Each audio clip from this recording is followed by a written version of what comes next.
일요일날 첫째 날 예배 오신 여러분들을 주님으로 환영합니다. 오늘은 레위기 16장, 17장을 간단하게만 살펴보고 좀 빨리 마무리할 생각입니다. 우리가 16장 얼마 전에 토라 포션에도 살펴봤는데 레위기 16장 1절 한번 읽어볼까요? 그렇죠? 시작. 아론의 두 아들이 주님 앞에 가까이 갔다가 죽은 일이 있다. 그들이 그렇게 죽은 뒤에 주님께서 모세에게 말씀하셨다. 다시 레위기 16장은 대속죄에 대한 내용들이죠. 그런데 이 대속죄를 시작하는 첫 번째 절에 보면 시작 서론이 아론의 두 아들들 나답과 아비후에 대한 언급이 나오죠. 그리고 나서 그들이 죽은 다음에 모세에게 말씀하였다. 그러면서 아론이 거룩한 곳으로 들어가려고 할 때는 다음과 차야 한다. 수송아지 한 마리, 속죄제물, 순양 한 마리 거듭을 바쳐야 한다. 우리가 이걸 살펴봤으니까 여러분 정리하면 나답과 아비를 언급함으로 인해서 대속죄에 대한 규정들을 주시는 것처럼 하나님의 전에 들어가기 위해서는 적법한 절차를 들어가야 한다는 거죠. 하나님 선택한 사람이 선택한 장소에 선택하신 시간에 들어가야 하는데 그래도 적법한 하나님의 말씀대로 하나님의 방법대로 들어가야 한다. 이거 많은 우리 살펴봤지만 이건 굉장히 중요하죠. 우리가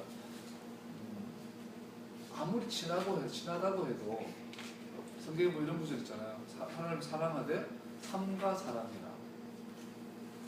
요즘은 이제 연애하고 서로 교제하고 사랑하고 막 친해지면 이제 예의를 안 갖추고 막 이런 거 많잖아요. 하나님 옆에 안 통한다는 거죠.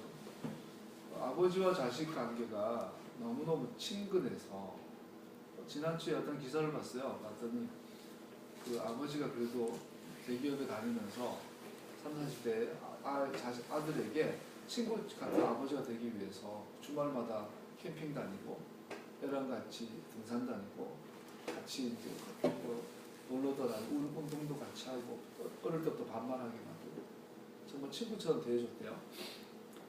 그랬더니 이제 중학교 때 사춘기가 돼서 이제 내가 이제 딴짓을 하는 거야. 하니까 아버지가 부르고 야단을 쳤대. 공부 안 하냐고. 그랬더니 애가 다짜고 소리를 지른 거예요. 아버지가 아빠가 뭔데? 반말로 친구인데 하듯이 자기한테 대들더라고. 그래서 아빠의 야동과 권위가 안 통해요. 그러면서 이제 그 아버지가 후회하는 이야기가 기사로 나왔더라고요. 친구가 다 아빠가 되기를 원했는데 하나님과 관계에 있어서 하나님께서 우리를 당신의 자녀로 백성으로 신부로 부르셨지만 누구보다도 친밀한 사랑하는 관계를 원하시지만 우리는 버릇이 있어요. 삼가 사랑이에요. 함부로 하나님 앞에 함부로 나가도 안 되고 하나님께 함부로 솔삭거려서도 안 돼요. 주님을 경외함으로 거룩함으로 주님 앞에 주님의 방법대로 나아가야 된다는 것을 있죠. 우리 오해하는 게 기도 많이 해서 하나님 보좌를 움직인다. 우리 아무리 기도 많이 해도 하나님 보좌는 안 움직여요. 착각하지 마요. 어떤 기도원에 갔더니 감기 걸리면 3일 금식 기도하고 감기가 나는 거예요. 안 걸리면 40일 금식 기도하고 나오는데 그 써놨어요. 크게. 그래서 그 기도원이 유명해지고 나서 이제 금식 기도원이 우리나라 또 많이 유행하죠. 현재적으로. 그래서 우리가 빡시게 기도하면 하나님 보좌 움직인다는 거예요. 나도 그렇게 믿었어요. 옛날에. 그래서 골방에서 기도하는 1시간보다 산에서 기도하는 1시간이 골방에서 기도하는 10시간과 맞먹는다. 이렇게 배웠어요. 좀 유명한 분한테서 지방에서. 그래서 산에서 촬영하기 위해서 목숨을 걸었던 적이 있어요. 그 산에서 그 추운데 새벽 영하 10도가 내려가는 데서 1시간, 2시간 기도하는 게 따뜻한 기도실에서 하소를 하는 것보다 낫다. 이렇게 되어있어요. 성경은 그렇지 않죠. 하나님께 나아갈 때는 하나님의 뜻대로 하나님의 방법대로 나아갈 때 하나님을 만나주시고 하나님 말씀하시죠. 그렇지 않으면 나답과 아비후처럼 야단받는 정도가 아니라 하나님 앞에서 경외가 되죠. 죽임당할 수도 있죠. 오늘날 우리의 모습들이 너무나 공방져지게 무법한 자처럼 행동하고 있는 것 같아요. 돌아켜야 될 줄 압니다. 마태복음 7장에 봐도 토라 레슨에서 불법을 행한 자들, 무법한 자들아, 토라를 어긴 자들아, 나의 법과 나의 규례, 나의 길을 떠난 자들아, 내게서 떠나라. 내 이름으로 귀신을 쫓고 치유와 능력을 행해도 떠난다고 볼 수 있죠. 오늘 레위 17장을 간략해서 중요한 장이라서 살펴보고자 합니다. 개인적으로 신학교 공부할 때 가장 감동 있게 공부했던 두 분이 레위기 공부였어요. 지금 은퇴하신 어떤 교수님께서 가르쳐 주셨는데 구야가 그분 통해서 레위기 한 학기 동안 레위기 강의를 차분해롭게 정말 배웠어요. 그래서 그분에 대한 존경심이 있는데 그 교수님께서 얼마 전에 이제 모교에서 신입생을 상대 이런 말씀하셨다고 그래요. 지금 그 학교 제가 있었던 모교의 학교의 어떤 교수님, 조지신학 교수님 한 분과 신학 교수님 한 분을 언급하면서 신입생들한테 너네들은 저 교수들의 강의 듣지 마라. 쟤네들은 크리스찬 기독교가 아니다. 기독교인이 아니다. 그래요. 전직 총장이세요. 그 학교. 총장 출신의 부여학 교수님, 임태양 교수님이 신입생들 상대로 현직 교수들 공개적으로 저 사람들은 신앙을 배신한 사람입니다. 그 한 분은 큐 오록이라고 예수님 오록에 대해 공부한 분이고 한 분은 조지신앙 윤리 쪽으로 하시는 분이에요. 저분들은 교인이 아니다. 하나님의 백성이 아닌데 이 학교 교수로 신학교 교수로 있으니까 니들은 쟤들 강의 듣지 마. 할아버지 교수님 그런 말씀 하셨대요. 그분이 그런 강단이 있으세요. 물론 메시아닉 관점은 아니시기 때문에 지금 와서는 그분의 강의에 대해서 저도 많은 생각을 하게 되지만 그 당시에는 그분의 강의가 저에게 굉장히 기억에 남는 유일하게 신학교 오랜 기간 동안 가장 그리운 강의 중에 하나예요. 그런데 결론이 레위기를 강의를 들으시면서 많은 학자들의 이야기를 들으셨는데 딱 떠오르는 게 없어요. 레위기 딱 그러면 그냥 많은 학자들의 견해들이기 때문에 그렇단 말이죠. 그런데 오늘 이제 메시아닉 강의, 메시아닉 관점으로 제가 전환을 하고 메시아닉 목회를 하면서 레위기를 살펴보고 있으니까 또 완전히 새로운 관점들을 보게 되죠. 우선 레위기는 1장부터 27장까지 있고 1장 26장까지가 본문 27장은 결론에 이제 첨가된 것으로 보죠. 그리고 1장부터 20번을 읽었던 16장, 레위기 16장까지가 제사장 규례, 18장부터 26장까지가 보통 이제 일반 백성들의 성경, 거룩한 삶, 그래서 거룩한 제사, 거룩한 삶, 그 제사장의 역할, 백성들의 역할 이렇게 이분적으로 많이 보죠. 중간에 17장이 되게 연결하는 오늘 읽었던 17장 이야기를 많이 이렇게 그런 구조로 주로 많이 보는 것 같아요. 일반 학자들은. 그래서 이제 18장 이하의 22장까지 내용도 대부분 전통신학 학계에서는 홀리네스 코드, 성결 법전이라고 해요. 그래서 이제 어떻게 거룩하게 살 것인가에 대한 이야기죠. 여기서 많이 윤리로 빠져요, 사실.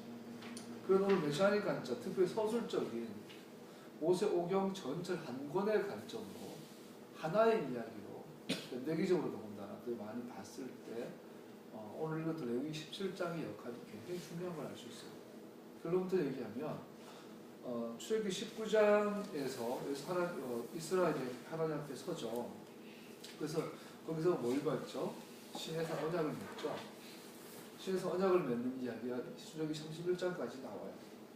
그리고 31장까지 나오다가 32장, 출애굽기 32장에 무슨 일이 터지죠?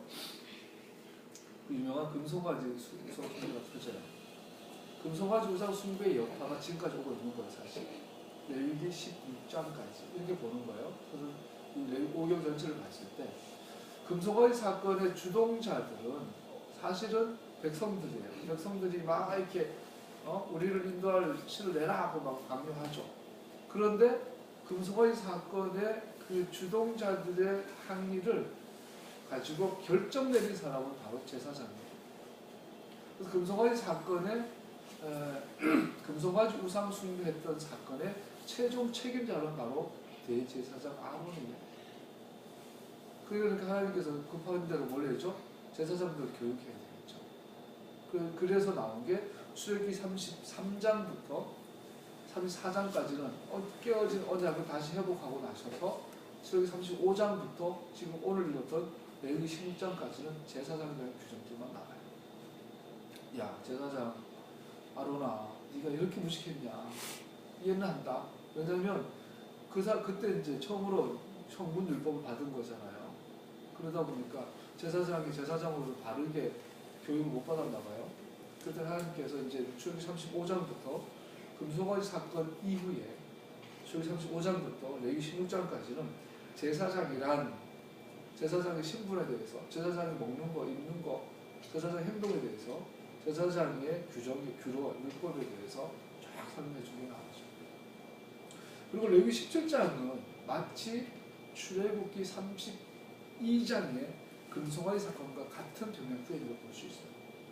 무슨 말이냐면 금송아지 사건은 제사장 주도의 우상 숭배 사건이라면 오늘 읽은 레위기 17장의 내용들은 제사장이 아닌 이스라엘 일반 백성들이 금송아지 섬겼던 것과 같이 염소 우상을 섬기는 이야기가 나와요.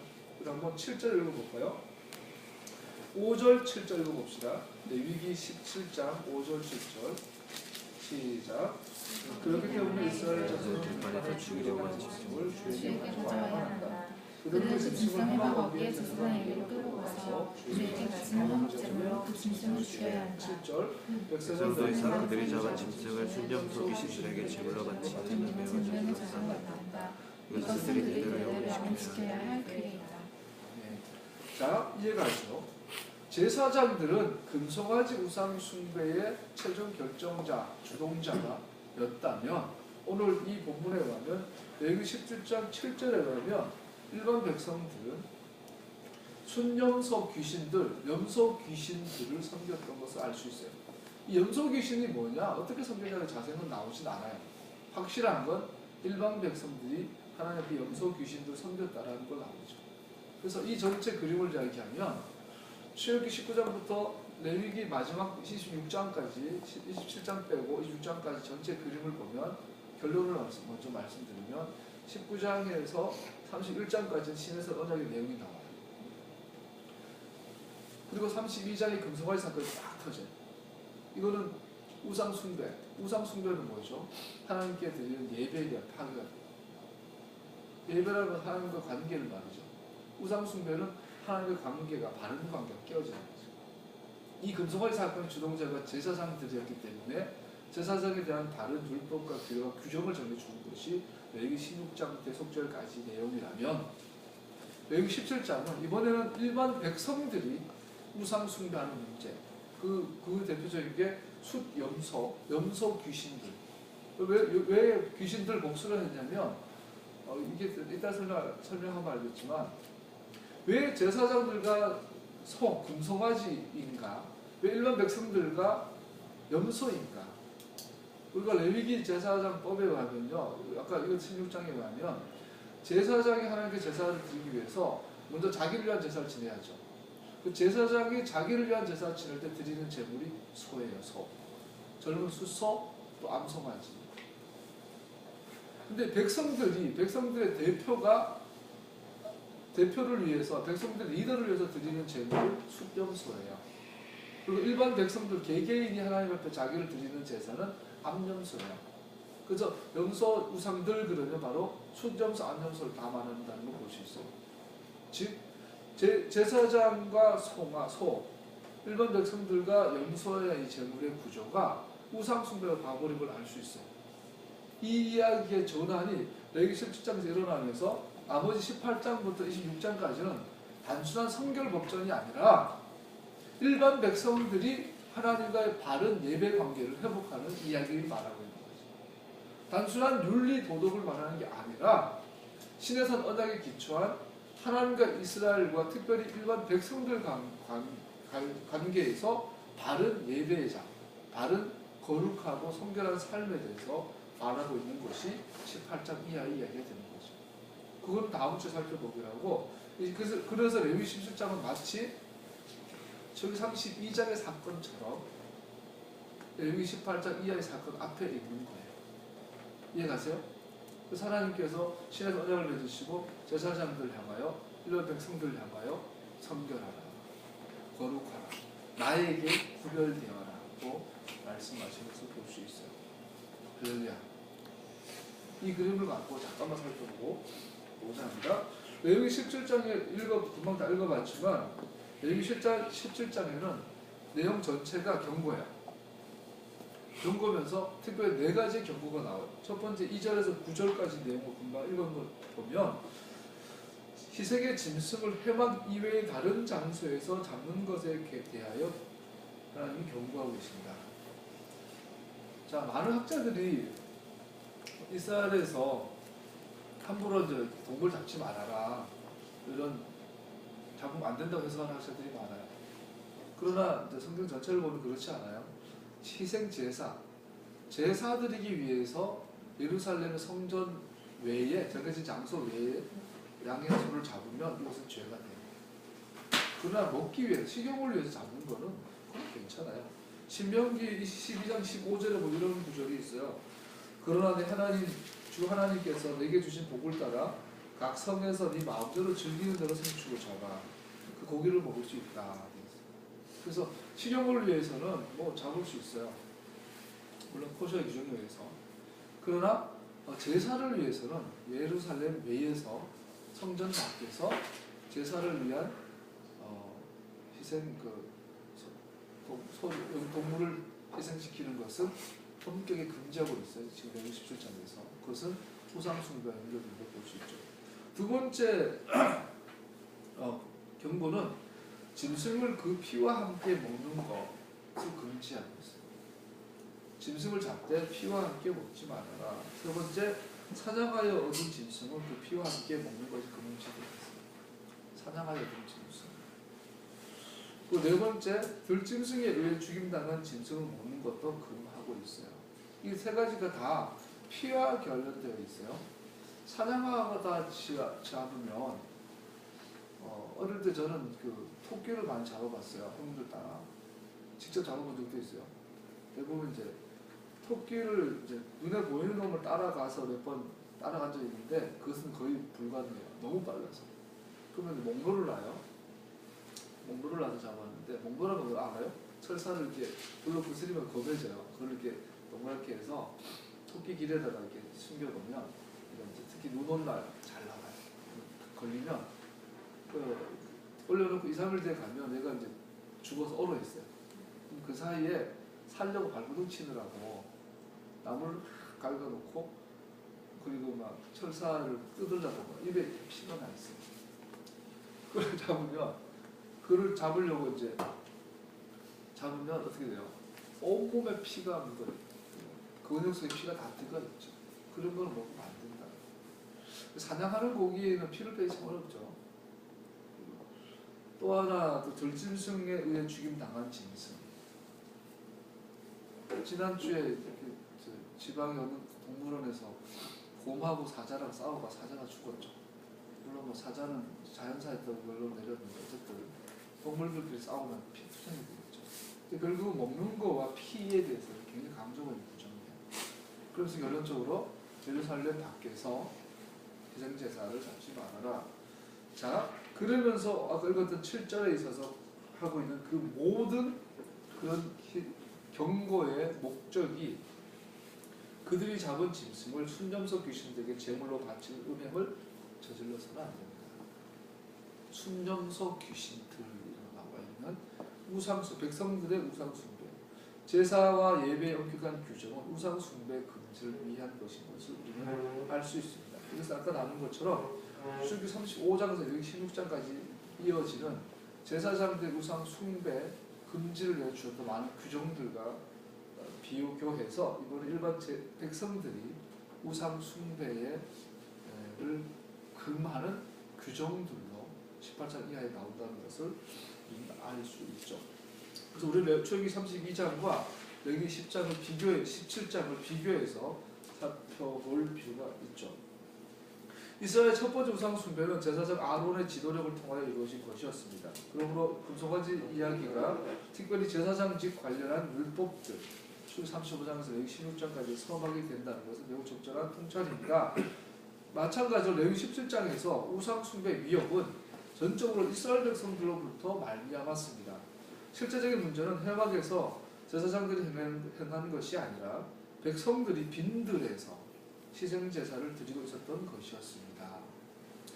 레위 17장 내용 통해서 금지 규정을 통해서 알 수 있는 건 이제는 제사장들 훈련을 받아서 이제 하나님 불법을 어기는 금송아지 사건 같은 우상숭배를 일으키지 않게 준비가 됐어요. 근데 문제는 일반 백성들이 뭐 성막이 지어지는 시간도 꽤 걸리고 뭐 이러잖아요. 그 제사장도 이제 자기 역할을 제대로 할 때까지 시간이 걸릴 거 아니에요. 그러다 보니까 아마 빈들에서 자기 마음대로 자기 규례대로 제사를 드렸던 걸 알 수 있어요. 여기에 대해서 공식적으로 하나님께서 금지를 명하시고 이제는 제사장이 있는 성막에 와서만 제사 드릴 수 있다라고 딱 정해주신 그림이 나오는 거죠. 할렐루야. 자, 결론부터 또 내리면 예배를 드릴 때 아까 나단과 아비에게 살폈죠. 하나님 앞에 나아갈 때 하나님께 제사 드릴 때 하나님께 예배 드릴 때 자기 규례대로 드리면 안 됩니다. 하나님의 규정과 하나님의 규례대로 예배 드려야 한다. 할렐루야. 우리 교회 이름이 예수님의 교회예요. 저는 교회에서 많이 쫓겨났어요. 세상적으로 쫓겨나서 그런 거 같이 기도할 때였죠. 그 예배당에 대해 앉아있는데 인간의 소리인지 하나님 주시는 감동인지 모르겠지만 이런 마음에 예수님의 교회가 없다. 많이 주님의 이름을 모였는데 하나님의 규례와 하나님의 규정대로 예배드리는 교회가 있는가라는 생각이 들더라고요. 그때는 제가 토라를 발견하기 전이에요. 메시아의 교회로 이렇게 전환하기 전이에요. 예배당에 거기 앉아 있어서 하나님께 주님 교회를 새로 세운다면 예수님의 교회라 이름 짓겠습니다. 그렇게 된 거죠. 예수님의 교회라 이름 지은 이유 중에 하나가 여기서 우리 예배 드릴 때 하나님의 규례대로 예배 드리자라는 사람의 소리보다 하나님의 소리가 나는 교회가 되게 하자 이런 감동이 있어서 교회를 그렇게 지었죠. 마찬가지요. 제사장도 오늘 읽었던 백성들도 빈들에서 즉 자기의 편리한 자리에서 자기 원하는 대로 자기 규례대로 하나님께 나아가면 안 돼요. 그래서 16장 10장 전반에 걸쳐서 하나님은 경고하고 있죠.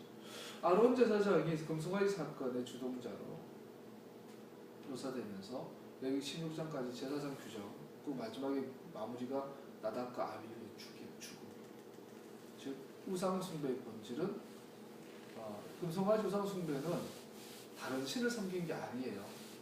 하나님 외에 다른 신을 섬긴 게 아니라 하나님을 금송아지처럼 섬긴 거예요. 즉 금송아지 사건의 본질은 다른 하나님을 섬긴 게 아니라 하나님을 자기 방법대로 섬긴 거예요. 자기 규례대로. 이게 무서운, 이게 나단과 아비로 결론되어지고 오늘날 우리가 열심히 기도하고 열심히 헌금하고 열심히 예배드리고 주일 성수 성교 헌금, 성교사 파송하고요. 그럼 문제는 이 많은 헌신과 예배가 과연 하나님의 규례대로 가고 있는가? 이게 우상숭배의 본질이에요.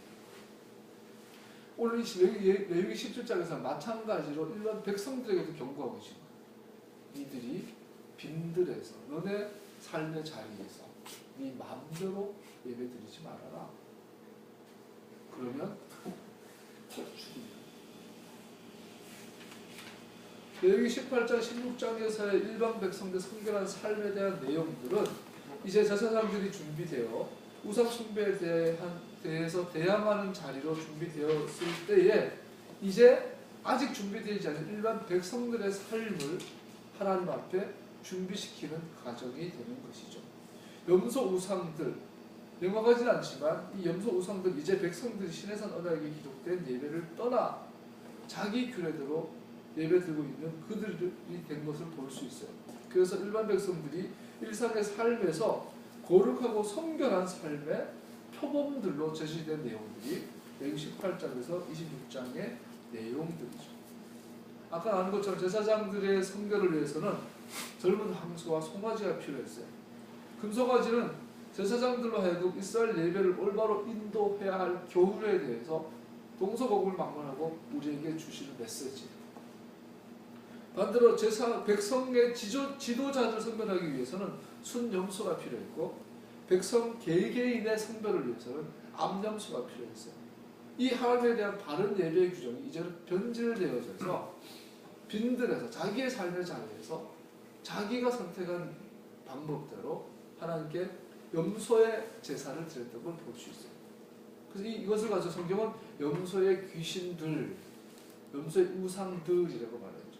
일반 백성들이 올바른 예배의 삶을 살 수 있도록 주시는 규정이 바로 레위기 18장에서 26장의 규정입니다. 이것은 단순하게 백성들이 성결한 삶을 살라는 것이 아니라 우상 숭배 금지. 다시 말하면 이 우상 숭배는 다른 신을 섬기는 게 아니라 내가 내 하나님을 섬기는 이스라엘 하나님을 섬기는데 내 방법대로 내 마음대로 섬기는 것에 대한 경고와 금지의 내용입니다. 할렐루야. 우리가 다음 주부터 배우겠지만요. 레위기 18장의 내용들은 정말 놀라운 정도로 성령의 열매예요. 사도 바울이 말했던 성령의 열매의 주를 취하죠. 성결한 삶이에요. 그래서 우리는 레위기의 제사장 규례비에서 우리의 삶의 제사, 히브리서 13장에 보면 하나님이 기뻐하는 제사에 대해서 세 가지 제사가 나와요. 피로 드리는 제사, 입술로 드릴 참회 제사, 그리고 선을 행하는 선행의 제사가 나와요. 이 세 가지 제사, 입술의 제사, 피의 제사, 그리고 선행으로 드리는 선행의 제사, 이것이 레위기와 출애굽기 전체가 그리는 우상 숭배를 버린 하나님을 바르게 섬기는 제사에 대해서 말씀하고 있는 거죠. 오늘 말씀을 마무리하겠습니다. 이와 같이 금송아지 이야기에서 제사장들을 규제하는 율법들을 도입하는 서막이었던 것과 같이 염소 우상들의 이야기는 백성들 자신을 규제하는 율법들을 도입하는 서막이 되는 것입니다. 즉 금송아지 사건이 출애굽기 32장의 아론의 주동으로 묘사가 되어져서 이 이야기에 대한 바른 규정들이 출애굽기 35장부터 레위기 16장까지 제사장 율법들로 주어집니다. 이것은 소를 속죄제로 드리는 이야기 중심이에요. 여기에 더하여 이번에는 일반 백성들이 우상 숭배를 하게 된 이야기들이 레위기 17장에 나오게 되고, 이 일반 백성들이 하나님 앞에 바른 예배의 삶을 위해서 일상생활의 율법들이 레위기 18장에서 26장까지 주어져 있고, 이것은 염소에 대한 속죄제로 이야기되어져 있습니다. 할렐루야. 네. 우리 이야기를 반드시 기억하고 다음 주에 레위기 18장 이야기를 한번 배워보십시다. 그래서 출애굽기 35장부터 더 나아가면 출애굽기 19장 시대선 언약에서부터 레위기 26장까지 이야기는 한마디로 뭐죠? 바른 예배, 참된 예배, 하나님이 기뻐하시는 예배, 하나님을 하나님의 방법대로 드리는 예배에 대해서 말하고 있는 거죠. 이것을 아까 말씀드린 것처럼 히브리서 기자는 피로 드리는 제사, 입술로 드리는 제사, 삶으로 행동으로 드리는 제사라고 정리내린 걸 알 수 있어요. 그래서 이 레위기 공부를 통해서 이 겨울에 여러분과 내가 바른 예배의 관계가 회복되기를 축복합니다. 17절 한 절만 더 마치죠. 11절, 17장 11절 같이 읽죠. 시작. 생물의 생명이 바로 그리스도에 있을 때입니다. 피는 너희 자신의 죄를 속하는 제물로 삼아 제단에 바치라고 바치라. 피가 바로 생명을 증명하기 때문에 죄를 속하는 것이다. 여기에서 대속의 원리에 대해 설명하고 있어요. 대속의 원리. 대속의 원리는 피를 흘리는 것, 생명의 피가 있으므로 피가 죄를 속한다. 즉 피가 희생 제물로부터 흘러나올 때 그것의 생명이 흘러나오는 것이고 그러므로 죽는 것이다. 토라적으로 생명은 피에 있어요. 그래서 피가 흘러나가는 건 죽음이에요. 이것이 대속의 원리라는 거죠. 현대학에서 사망, 죽음은 심장사로 보죠. 심장이 이제 멈추면 죽음이라고 판단하죠. 얼마 전에 이제 어떤 할아버지가 사망 판단 받으시고 관에 놓고 이제 하다가 깨어나신 경우가 있었잖아요. 한국에서. 그래서 그 자녀들이 시신 일수 거부하고 뭐 그랬다고 그러는데 나중에는 다 일수해서 잘 사신다고 해요. 자, 어쨌든 피, 죽음, 구원. 그래서 피와 연결되어 있는데 피가 흘려야만 대속이 이루어지는 거예요. 토라에 있어서 피가 흘러나가는 것은 생명이 빠져나가는 것이고 그것은 죽음을 의미하고 희생제물 이 죽음은 바로 희생 가운데 속죄를 이루는 것이다. 창세기 2장 17절과 3장 19절에 나오는 상술된 죽음의 저주가 정령 죽으리라. 이 저주가 희생제사 속죄의 기초로 놓여져 있습니다. 피가 없은 즉 죄사함이 없습니다. 그래서 이 그죠 대속의 원리가 피를 흘려야만 죽음의 저주가 속해지는 이 원리가 완벽하게 구현된 것이 완성된 것이 골고다의 나무 위에 달리신 예수님의 피 흘림이시죠. 그 예수님은 도저히 우리는 뭐 상상이 안 되는 장면인데 모든 피를 쏟았다고 해요. 모든 피. 그러니까 사람이 죽어도 다 피를 다 흘리고 죽지는 않잖아요. 그래서 사람이 죽을 때 피를 다 흘리고 죽는 사형 방법이 십자가형이에요. 그래서 왜 십자가형인가? 피를 다 빼기 위해서. 마치 뭐죠? 우리 십자가로 생각하잖아요. 그러나 이들이 생각하는 것은 십자가가 아니라 나무 위에 달리고 나무 위에 달리고. 왜 나무에 달릴까요? 간단하게 피를 빼기 위해서. 우리 레위기에 나오는 그 희생제사들 있잖아요. 번제, 소제, 성경 할때 양과 염소, 소를 잡잖아요. 그러면 얘를 우리나라는 도살장 가봤는데 군대에 있을 때 돼지잡고 도살장 갔더니 그냥 누워있는 애를 방망이로 때려서 죽여요. 그 자리에서 이제 각을 뜨니까 피가 근육에 가득하죠. 근데 이제 유대인들의 도살법, 이슬람도 그렇게 한다는데 얘를 매달죠. 거꾸로 머리를 밑으로 매달고 목에 이렇게 동백을 자르면 피가 다 빠져나오죠. 이게 도살법, 이게 대속의 원리예요. 그래야만 죄를 속해요. 예수님은 그래서 나무에 달린 거예요. 그래서 복음서에 보면 예수님이 피와 물을 다 쏟으셨다. 십자가의 다른 의미가 있는 게 아니에요. 이 레위기에 나오는 대속의 이 원리를 완성해야 되기 때문에 그대로 실현해야 되기 때문에 그 나무에 달리셔서 피가 다 빠지신 거예요. 그 피가 다 빠질 때까지 주님은 돌아가시면 안 돼요. 그래서 마지막에 확인한 게 이제 옆구리 창 찌른 거죠. 창을 찌르니까 피와 물이 팍 쏟아지죠. 그러고 나서 이제 예수님의 죽으심은 이런 정확하게 레위기의 제사에 대한 완벽한 제사입니다. 이것이 바로 대속의 원리. 그래야만 여러분과 나를 살릴 수 있어요. 정령 죽으리라. 이 저주에서 우리를 구원하실 수 있는 유일한 방법이 피를 쏟는 것. 다른 길은 없다는 것이죠. 그분이 바로 예수님, 예슈아, 하마시아. 할렐루야. 어제 우리가 토라 포션에서 배웠어요. 미리암과 아론이 모세의 권위 도전. 야, 니만 하나님 손 듣냐? 나도 듣는다. 그랬더니 하나님께서 즉시로 나타나시고 그 영광으로 나타나셔가지고 미리암과 아론 덮어버려. 그 순간 이미 미리암은 회개했을 거야. 어머 이러면서.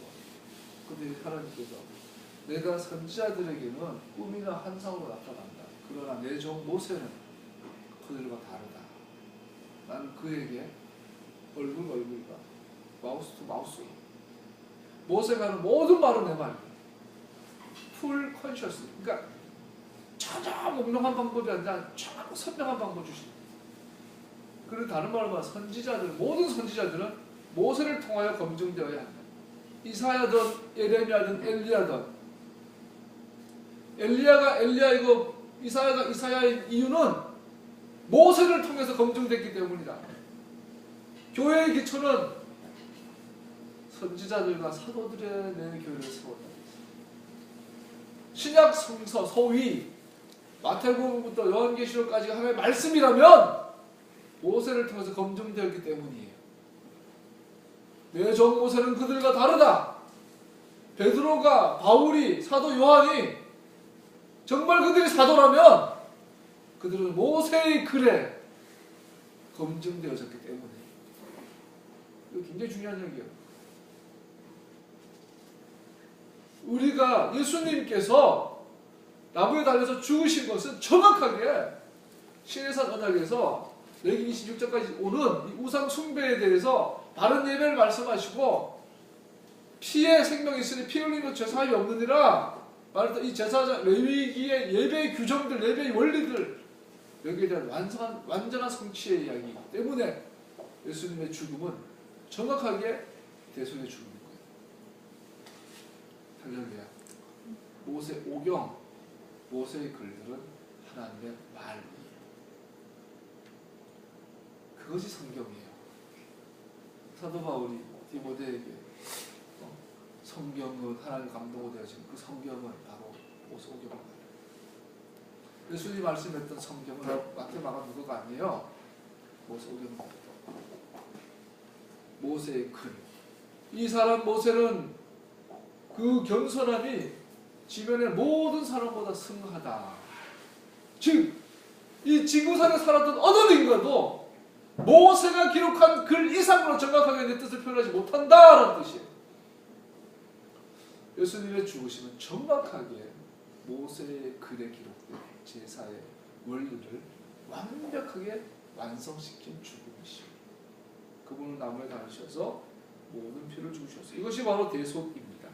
하나님 은혜 가운데 대속의 제물이 이스라엘의 죄를 대속하였던 것입니다.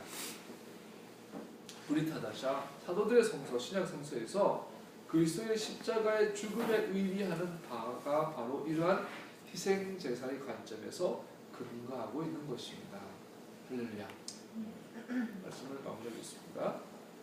기도하죠.